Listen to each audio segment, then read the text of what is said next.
Сонда бір президент 20 миллион халыққа қарай алады да, 20 миллион халық бір президентке қарай алмай ма? Қарай алмай ма? Онда алып кетейік таразға. Алып кетейік таразға. Президент алып кетейік. Ой, біздер жаман күтеміз ғой енді президентті. Күтуді өлтіреміз ғой енді.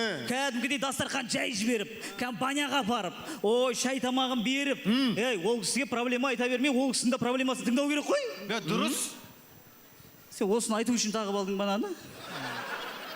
Қызық та бұларға бәрі. Сөйтеді да, содан бар ғой, кәдімгі набережкеге барып, кәдімгідей бір әдемі скамейка тауып алып, су семечкиді алып, семечкидің қабығын тастайтын мусорный пакет бар. Сөйтеміз де кәдімгідей жор әңгіме айтуымыз керек кәдімгідей. Душевно, деп тыңдап, сіздікі дұрыс болған екен.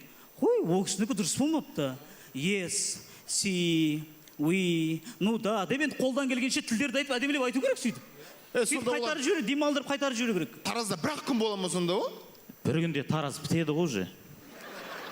Ертесі күні қатса біздің артымыз ашылайын